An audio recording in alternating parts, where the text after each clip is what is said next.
Áudio e Vídeo News. Ilustrado. Moraes mais uma vez atropelou o devido processo e nos brindou com decisões de ofício, sem provocação das instituições investigativas, PF ou MPF. Já se vão 5 anos que isso acontece corriqueiramente, mas apenas uns poucos juristas se importam. A maioria chama isso de Estado Democrático de Direito. Mecânico faz troça de publicação de página de fofoca. Perfil de humor Joaquim Teixeira faz piada com caso Elon Musk versus ministro. Elon Musk fazendo funcionário público trabalhar no domingo.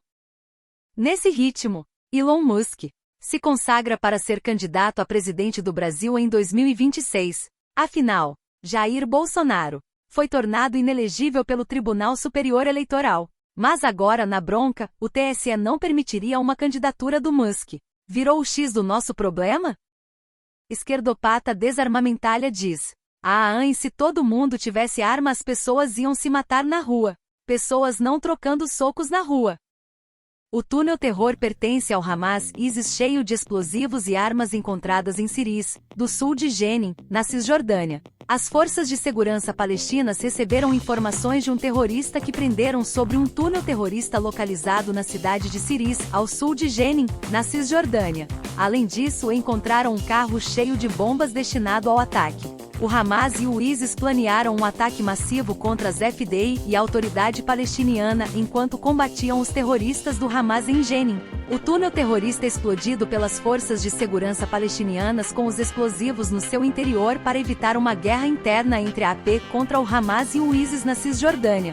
Fonte: Malarabiba West Rankers.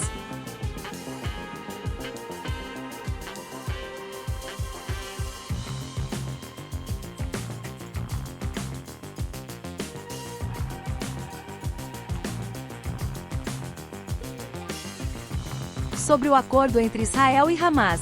Um membro do Hamas disse que as condições do grupo são as mesmas. Cessar-fogo imediato, retirada das tropas israelenses de toda a faixa de Gaza e fim do bloqueio ao território. Existe um bloqueio mantido por Israel e Egito de forma a impedir a transferência de armamento ao Hamas. Israel de fato.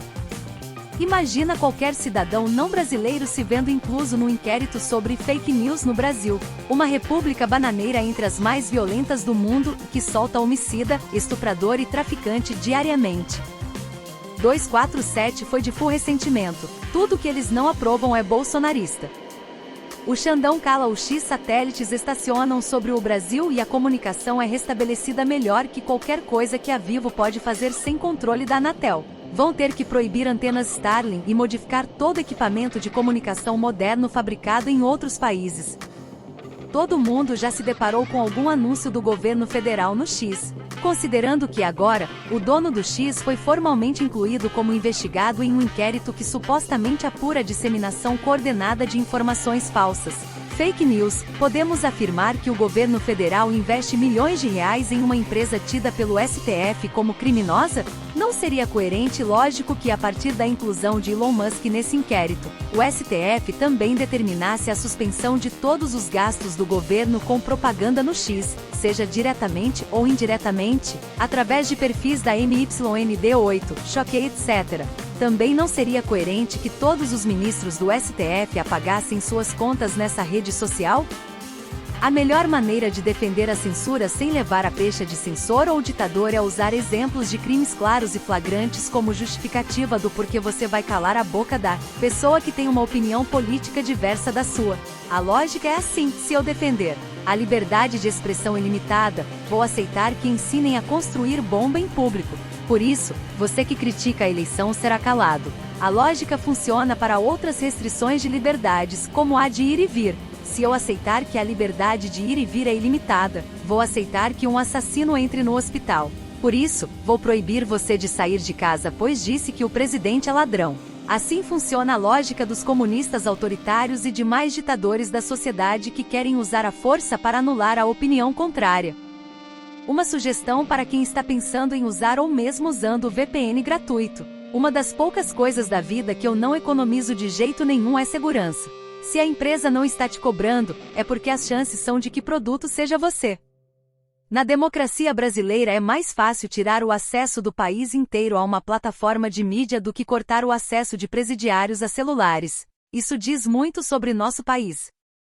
Observem esse vídeo. Nele observamos uma juíza de futebol tentando colocar ordem e falando, pois quando os jogadores vão para cima, ela começa a recuar e o máximo que pode fazer é gritar enquanto se retira. Isso é um sinal de fraqueza que os homens percebem e é explorado. Homens percebem o fingimento para disfarçar o medo. Na sequência vemos uma situação parecida, mas com um juiz que, além de não recuar, ainda empurra os jogadores com a mão fechada e avança em direção a eles, enquanto olha nos olhos. Ele põe ordem e intimida.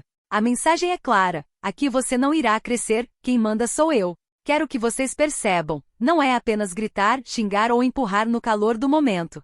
Para que isso tenha efeito é preciso que seja feito pela pessoa certa, que seja capaz de, com sua aparência e postura, deixar claro ao outro que é melhor recuar para não se ferir. O que quero dizer é que a ameaça de violência sempre estará presente entre dois homens que discutem algum assunto, e termos o conhecimento disso limita o que falamos.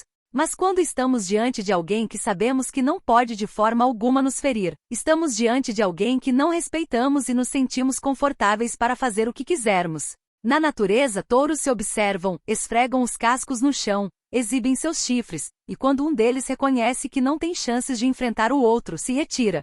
Esse comportamento de confronto está presente em todos os animais, inclusive nos humanos, e esse sistema prevalece e persiste por uma razão: os confrontos ritualísticos de combate funcionam. Eles permitem que os animais resolvam conflitos e determinem a hierarquia enquanto previnem que haja ferimentos que aconteceriam em um combate real. Os humanos também possuem seus ritos de confronto, ainda que sejam sutis na maioria das vezes e não percebemos.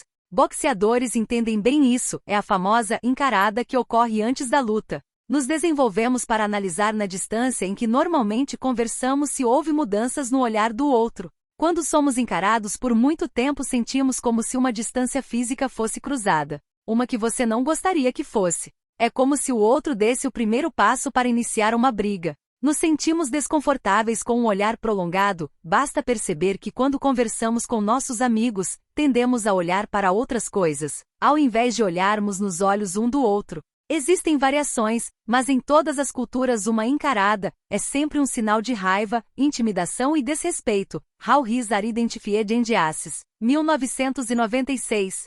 Olhar nos olhos de forma prolongada é um meio de nos medirmos fisicamente, para descobrirmos a compleição física do outro e se ele é ou não mais capacitado fisicamente. É a análise da sua formidabilidade em altura e músculos, Nonverbal Communication in Human Interaction 2010. Pois olhar nos olhos nos permite avaliar as medidas do rosto, que são indicadores da capacidade atlética do indivíduo. E quando sentimos que estamos em desvantagem, acabamos assumindo posturas mais intimidatórias para compensar isso e demonstrar que não somos indefesos. Em 2009, o pesquisador Aaron Sell apresentou fotos apenas de rostos para vários homens, que apenas pelas informações farias conseguiam fazer um julgamento acurado sobre quem era forte e quem era fraco. Bem como quando apresentam fotos de rostos, os homens mais dominantes tendem a olhar nos olhos das fotos, aceitando o confronto, staring and approach. A interpretation of the stare as a non-specific activator, fazemos isso constantemente ainda que não percebamos. Mas sempre que um homem é pego olhando para outro, a sua tendência é desviar o olhar, pois sabemos inconscientemente que estamos avaliando se o outro é ou não uma presa. E por isso sustentar o contato visual é estressante, aumentando as taxas de cortisol no sangue. E por isso desviar o olhar constantemente é um sinal de submissão. Parem as máquinas, a interferência estrangeira do Elon Musk aí, disseram os vagabundos financiados pelos Soros, MacArthur, Bill e Melinda Gates, Ford Foundation e toda sorte de comensais do inferno para atacar o agronegócio, promover antissemitismo, droga, aborto e PI. Vão tomar vergonha nessa cara. Se o X for banido amanhã, saibam que foi um prazer estar aqui com vocês. Espero vê-los em breve quando a democracia retornar, se é que um dia a tivemos de fato. Um abraço enorme a todos. PS, não desistam. Ainda temos outros meios de comunicação, ainda que nos porões dessa ditadura que nos enfiaram. Sempre teremos. And never forget. Princípios valem mais do que dinheiro. Tá difícil para você? Imagina para os advogados do Elon Musk que, igualmente a todos os demais investigados, não terão vistas e acesso à íntegra dos inquéritos. Mas fiquem tranquilos, o CFOAG da gestão do Beto Simonetti já disse que tivemos porque foi falado para eles que tivemos.